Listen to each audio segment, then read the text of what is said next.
Celebrating its 10th anniversary, Bluesound introduced a limited edition Node X. It's a tweaked version of the Node 130 and comes at €799.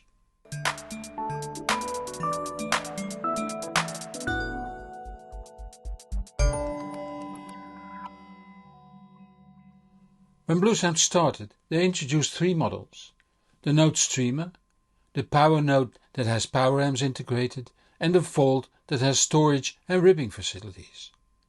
Later on, a series of wireless streaming loudspeakers was introduced. The Nodes are remarkably shaped devices that were criticized by some since their shape made placement in a stack difficult. That was corrected by the second generation, like the Node 2. Subsequently, the Node 2i had some small technical improvements and was followed up by the Node 130 that has a touch-sensitive glass panel on top that also offers 5 presets. Throughout the years, there always have been black and white versions available. The new Node X is based on the Node 130 and has THX headphone amps. The headphone jack went from 3.5mm to 6.3mm and the Texas Instruments PCM 5242 DAC chips were replaced by the ESS Sabre ES9028Q2M. Also, the Node X comes standard with a remote control. Time to see how the Node X is to be used.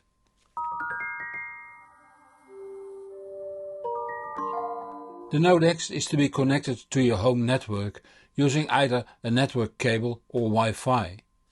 This way you can stream music from the streaming services you are subscribed to or from internet radio stations.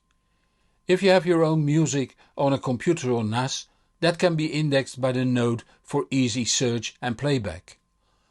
Alternatively, you can buy or lease a Roon license and install a Roon server on your computer and use Roon to play music over the Node X. A USB drive holding music can be connected to the rear of the Node. Or use either Bluetooth or Apple AirPlay to stream music from your smartphone, tablet or computer. But remember that Bluetooth is lossy and AirPlay 2 is limited to 48 kHz sampling. The Node is to be connected to your amp over RCA cables. A set of loudspeakers or headphones are needed too, of course. The infrared remote control lets you select presets, on which later on more, and set volume. But you select music, make playlists and the like on your tablet, smartphone or computer. The volume can be set there too. The app for Android, iOS, Windows and macOS can be downloaded for free. Next to Bluetooth and AirPlay 2, external sources can be connected over optical digital for your CD player, older TV or game console, analog for your vintage MP3 player, tuner or using an RIAA amp, a turntable. The modern TV can be connected over HDMI and when it has HDMI eARC, the Node X can be controlled over the TV remote when watching TV. The Node X, like all Bluesound products, does full MQA decoding and rendering too. The Node X has the same shape as the Node 130 and is now finished in a matte silver finish. It measures 220 by 146 by 46 mm and weighs slightly over 1 kilo. On the front, the now 6.3 mm headphone jack with above it a small LED indicating the status. Like the Node 130, it has a glass panel on top that shows controls when the proximity sensor is activated. It shows a play pause button, skip buttons, a volume slider and 5 presets that can be coupled to, for instance, a playlist, a radio station or any other collection of songs. On the right, the AC mains input, the HDMI eARC input, a USB-A socket for external storage or a DAC, the network connector and the infrared input for using an external infrared sensor when the Node is placed out of sight. The trigger output lets you switch on an amplifier automatically provided the amp has a trigger input. Especially with power amplifiers this is quite common, and since the Node has input selection, volume control and tone control, it can be connected directly to a power amp or powered speakers. Next there is a combined mini Toslink and analog 3.5mm input. Then the audio outputs, starting with Toslink and SPDIF. Then a subwoofer output and the stereo analog outputs. The Node X opens up in a top and bottom half. The top half has two antennas. The one here is for both Wi-Fi and Bluetooth, while the second is only for Bluetooth. This is because the Node can simultaneously receive music over Bluetooth from, for instance, a smartphone and send music over Bluetooth to a set of headphones or Bluetooth speakers. Below the glass touch surface, this board interfaces the sensors. The bottom holds the main circuit boards. On the right the switch mode power supply that is completely separated from the rest. The Bluesound engine is on a piggyback board that plugs into the main board. This way they can produce the engine for all models, bringing more economy of scale.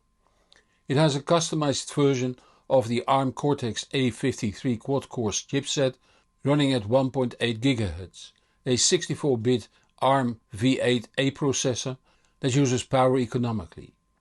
Bluesound stresses that the processor in the first Node 2 and beyond already have more power than needed, even for future developments. It's just handy to have one universal platform for all products. It holds an eMMC drive, a system disk and two 4GB DRAM chips to work in. This chip regulates the power and there is a chip that takes care of the 1 gigabit Ethernet comms. This module handles one Bluetooth channel, while a second module on the mainboard doing the second Bluetooth channel and Wi-Fi. A set of chips takes care of the digital interfacing and there is a Burr Brown PCM1863 analog to digital converter for the analog input. In the Node 130 two DAC chips are used, Texas Instruments PCM5242s in differential mode. The Node X uses the popular ES9028Q2M from the ESS Sabre series that claims to have jitter reduction algorithms included.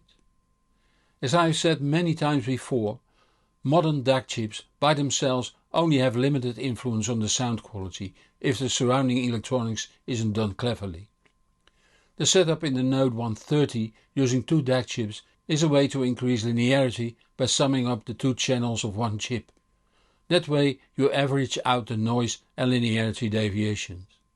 The ESS Sabre DAC apparently doesn't need that, for at -130 dBFS it only deviates 2 dBs, which is a very good result. Installation is very simple. Just install the Bluesound app on your smartphone or tablet and follow the instructions. Rumor has it that the Bluesound app is going to be updated soon, so I'm not going to describe the current version again. Watch the In Use chapter of my review of the Node 130 for the current version. If the new app is out, I will review it separately and leave a link in this video. But I will give you an idea of the great features of the Node 130 and the Node X. All streaming services I know and more are supported, with the exception of services like Apple that don't want to give other manufacturers access to their Apple Music service. BlueOS lets you define presets, for instance a playlist, an internet radio station, an album and so on. That preset can be selected using the app, the touch control on the Node and on the remote control, which by the way comes with the Node X, is optional with the Node 130 and costs €69. You can set alarms to start a given preset. You can even set the volume and a fade in. You can stream music from your phone using Bluetooth and simultaneously send that signal using Bluetooth to Bluetooth headphones or speakers. You can use the Node 130 and the Node X as a preamp and thus connect a power amp or active speakers directly to it. When using a power amp, the trigger output can switch it on. Using the analog and digital inputs, both nodes can be the center of your entertainment system. The HDMI eARC input can be connected to your TV's eARC connection. When you switch on your TV, the node is automatically switched on too and the HDMI input is selected. The TV remote now controls the volume control of the node.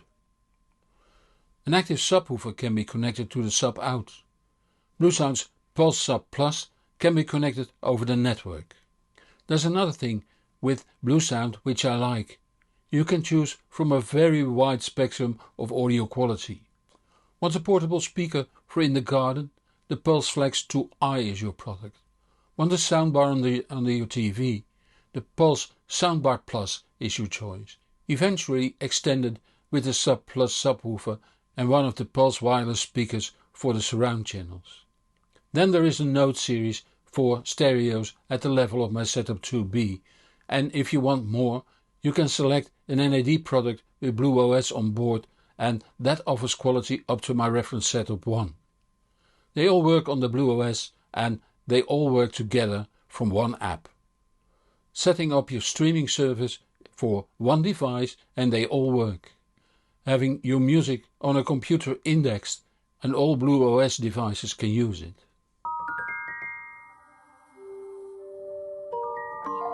Since I have a Node 2i in my setup with PD Creative power supply and no Node 130, a direct comparison between the two is not possible.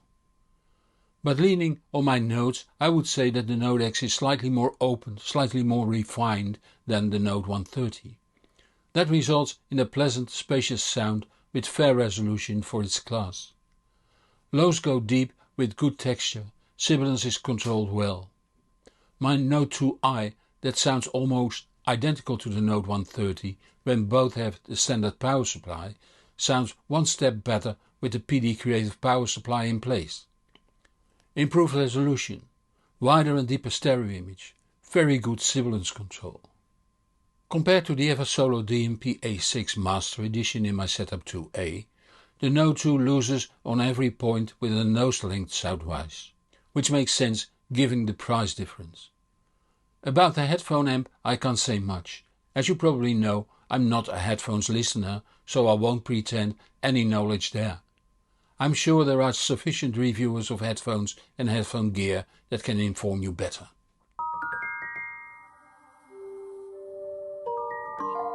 I don't have a standard Eversolo DMP A6 for direct comparison, but I'm almost sure I would prefer it sound-wise. Not that the difference is shockingly though. And then there is the fantastic BlueOS. Nothing wrong with the Eversolo app, nothing at all. But the BlueOS is a very versatile environment and supports about any streaming services. The Node X costs €224 more than the Node 130. If you subtract the price of the remote, provided you want it, the price difference is €155, 20% more. Chances are that the Node X will depreciate less since it's a limited edition, but to be honest, I would rather buy the Node 130 than spend money on the PS Creative power supply. But you need to open up the Node and replace the power supply for an interfacing board. Some might find that scary. So there's a lot to think about if you are in the market for a streamer in this price category. If you choose wisely, you won't be disappointed. Which brings me to the end of this video.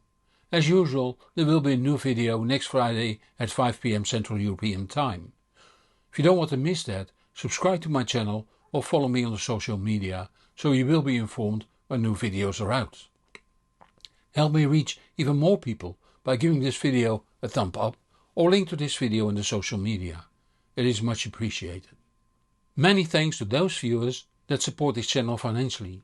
It keeps me independent and lets me improve the channel further. If that makes you feel like supporting my work too, the links are in the comments below this video on YouTube. I'm Hans Beekhuizen, thank you for watching and see you next Friday. And whatever you do, enjoy the music.